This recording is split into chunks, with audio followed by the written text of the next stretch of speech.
Yeah, so it obviously feels really very weird to be standing here today because, just last year I was sitting in the audience and I was really very scared about the theme because, I was like, what if I have like a creative block and everything?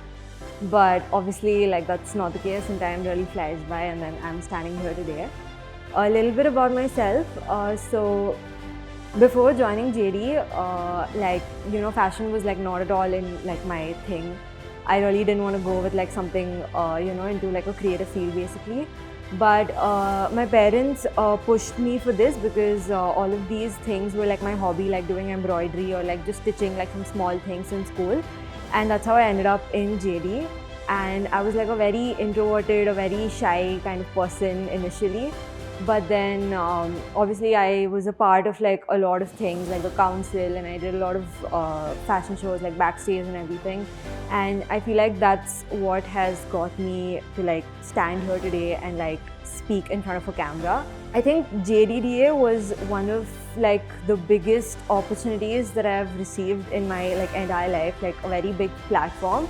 And like when the theme unveiling and all happened, like I was like obviously really very scared, but like I just had like that one thing in my mind that I anyways have to do it, I anyways have to make a collection, so I might as well just do it like as JDDA, because a fashion show, like the platform that you get, like you walking the ramp as a designer and everything, it's this is like it, like if you don't do it here, then it's like very difficult in the future. Like you think you're going to do it like somewhere else, but that's honestly not possible. So when you have like that stress and everything, like once you like do it, like you will be able to do it only in college.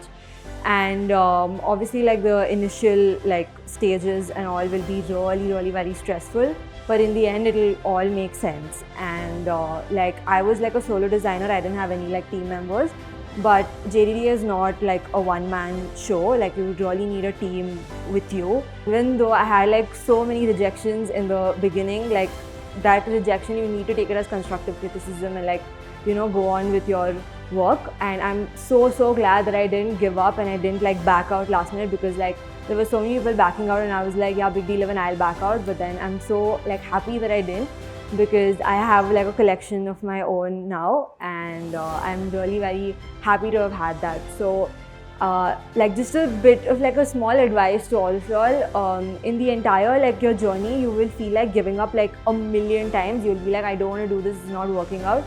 But just don't give up. Like you just need to follow the timelines and just be like be determined and everything, and trust me, it'll all work out, and in the end it'll all make sense. Like on the jury day when you're presenting your work, you will be just so grateful that you didn't give up. And because I am super grateful for that, and I honestly don't think that I would be standing here without my collection being present at JDDA.